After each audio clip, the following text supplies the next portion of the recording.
Have you ever had someone in your life who just understood you? Not someone who agreed with everything you said. Not someone who always took your side. Not even someone you talked to every day. I mean someone who got you. Someone who could sit in complete silence with you, and it wasn't awkward. Someone who knew what you were thinking before you opened your mouth. If you have someone like that, you're lucky.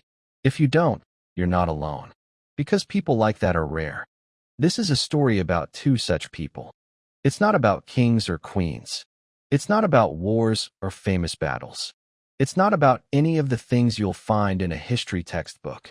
This is a story about ordinary life, about friendship, about what happens when two very different people find each other in a world that doesn't always understand either of them. And it's about something else too, something deeper. It's about how we treat people who are different from us, about the judgments we make without thinking, about the assumptions that can destroy a community. But let me start at the beginning. Let me take you to a small village, a place you've never been, a place that could be anywhere, a place that could be here. In a small village, nestled between green hills and a slow-moving river, two boys grew up together. They were not brothers. They were not even from the same family. But from the time they were old enough to walk, they were inseparable. One was named Leo. Leo was loud, always laughing, always talking. He could make friends with anyone in 5 minutes. He had a smile that could light up a room and a voice that could fill it. The other was named Elias. Elias was quiet, watchful. He said very little, but he noticed everything. He would sit in the corner of a room and observe. He would watch the way people moved, the way they spoke, the way they held their hands when they were nervous. They were an odd pair. The village elders would shake their heads and say, "Those two? They'll never stay friends. They're too different." But they did. Because friendship isn't about being the same. It's about fitting together. Like two pieces of a puzzle that don't look alike, but complete each other. Leo and Elias were like that. Leo would talk for hours, telling stories, making jokes, keeping everyone entertained. And Elias would listen. Really listen. Not just waiting for his turn to speak, but actually hearing what Leo was saying. And when Elias did speak, everyone leaned in. Because his words were rare, and they were always worth waiting for. They spent their childhood exploring the hills around the village. They caught fish in the river. They climbed trees. They built forts. They were just boys. But even then, something was different about them. Leo protected Elias from bullies who thought the quiet boy was strange. And Elias protected Leo from himself, from his impulsiveness, from his tendency to say the wrong thing at the wrong time. They balanced each other. And somewhere along the way, without either of them really noticing, their friendship became more than just convenience. It became essential. They needed each other. Leo needed someone who would listen without judging. Elias needed someone who would draw him out, who would remind him that his voice mattered. And the village needed both of them, because Leo and Elias were different. And in their difference, they reminded everyone that there's more than one way to be a person, more than one way to live, more than one way to love. But then, something happened. Something that would test their friendship in a way neither of them could have imagined. And it would test the village too. Every village has a community store, a place where grain is kept, a place where food is stored for the winter, a place that belongs to everyone and is meant to feed everyone. In this village, the store was sacred. It was the difference between surviving the cold months and starving. It was the difference between children going to bed with full bellies and children going to bed hungry. So when the grain started disappearing, the village was terrified. At first, it was small amounts. A little here, a little there. No one noticed. But then more went missing. And more. And more. And fear took over. "Someone is stealing from us," the villagers whispered. "Someone is taking food from our children's mouths." Now, here's something interesting about fear. Fear makes us irrational. Fear makes us suspicious. Fear makes us look for someone to blame. And in this village, fear found its target. Leo. The loud boy, the friendly boy, the one who always had a smile on his face. "It's him," the villagers said. "It has to be him. He's too friendly. Too charming. He's hiding something. You see, Leo had a problem. He was generous, almost to a fault. He would give away his food to anyone who asked. He would share his lunch with children whose families had less. To some people, that looked like kindness. To others, it looked like guilt. Why would he give away so much food? They asked. Unless he had more than he should? Unless he was stealing? And so the accusation spread. Leo is the thief. He's too nice. No one is that nice without a reason. He must be taking the grain and hiding it somewhere. Neighbors turned against neighbors. Families stopped speaking to each other. The village, once united, was now divided. And Leo? Leo was devastated. He didn't understand why people were accusing him. He was always kind to everyone. He helped anyone who needed help. He never asked for anything in return. But kindness, it turned out, could be seen as a weakness. And in a village filled with fear, kindness looked a lot like guilt. Leo's family was shamed. His mother cried. His father stopped going to the village square. And Leo himself stopped talking. The loud boy, the one who had always filled every room with laughter, fell silent. He was heartbroken. But here's the thing about heartbreak. It doesn't last forever. Not when you have someone who believes in you. And Leo had Elias. Elias had been watching. He always watched. He noticed the way the villagers' eyes shifted. He noticed the way fear changed their faces. He noticed the way Leo's smile faded. He noticed everything. But Elias also noticed something else. Something no one else saw. He had been watching the community store. Not because he suspected anyone, but because he was curious. He wanted to understand why this was happening to his friend. And late one night, Elias saw something. A shadow, moving toward the store. He followed it. And what he found changed everything. Brief pause for effect. The thief was not Leo. The thief was a man named Aldrich. Aldrich was not a bad man. He was a desperate man. His wife was sick. His children were hungry. He had no food left. He had no money left. He had nothing. And so, out of love for his family, he took what he didn't belong to him. He stole grain. Not for greed. Not for malice. For survival. When Elias saw Aldrich, he didn't shout. He didn't call the villagers. He didn't make a scene. He simply went to the village elder and said, "I know who took the grain." And it wasn't Leo. The elder was shocked. Then who? He asked. Elias told him. And the elder summoned the village council.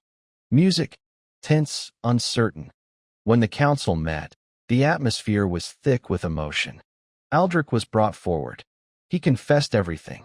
His wife's illness, his children's hunger, his desperation, and then silence. The villagers looked at each other. They had been so ready to punish. They had been so ready to blame. They had been so ready to destroy. But now they had a choice. They could punish Aldrich. They could shame him. They could make an example of him. Or they could understand.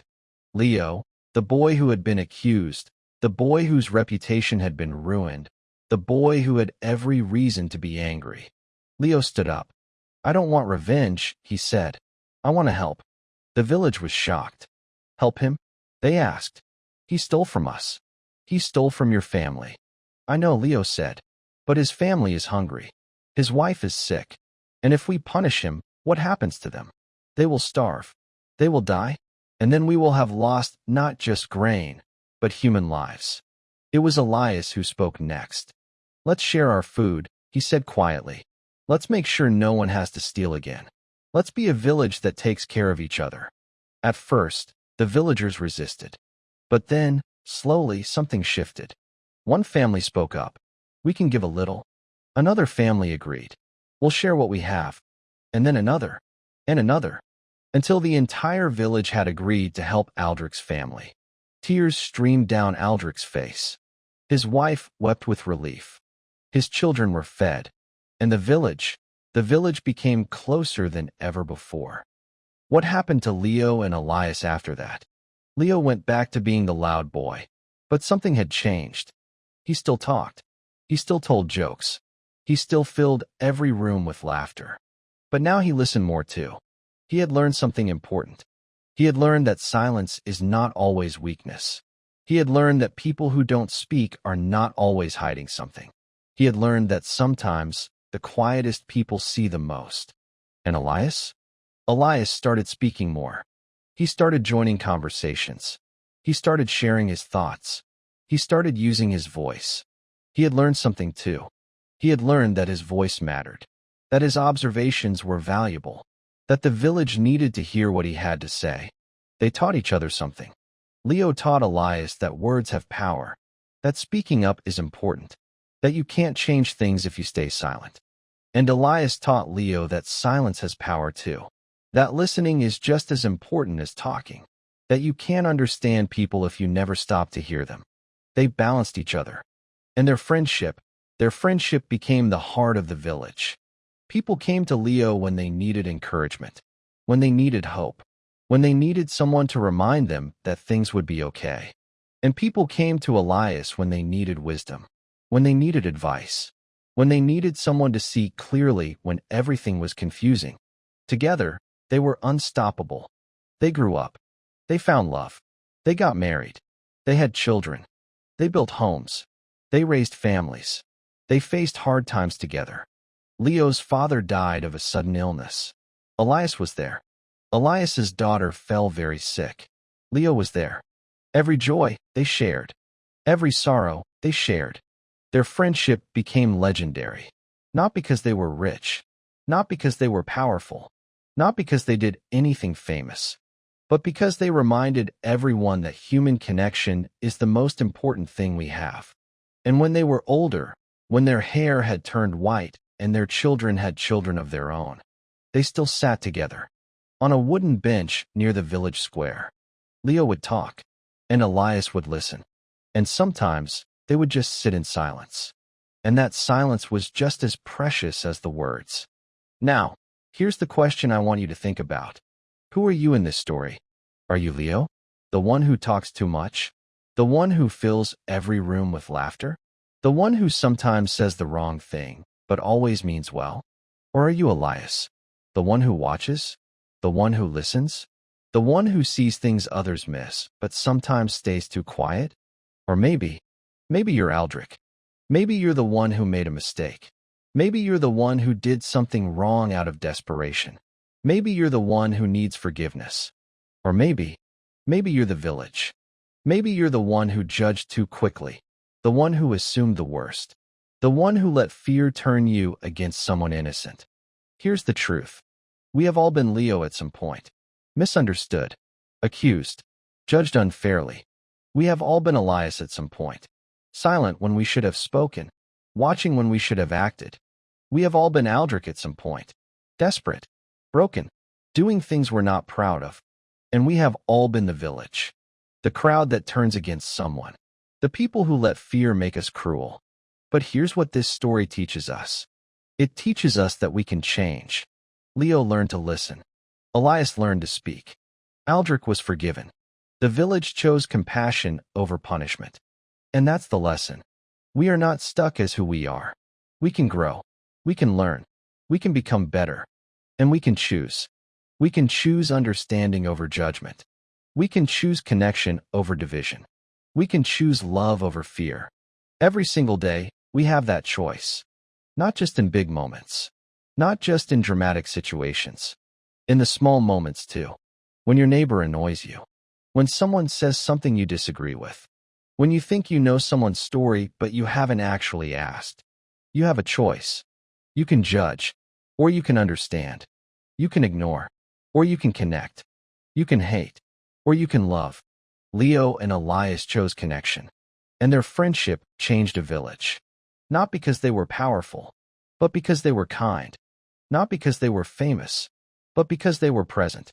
Not because they were perfect, but because they were real. So the next time you meet someone different from you, the next time you're tempted to judge someone too quickly, the next time fear tells you to turn away, remember Leo and Elias. Remember that every person has a story.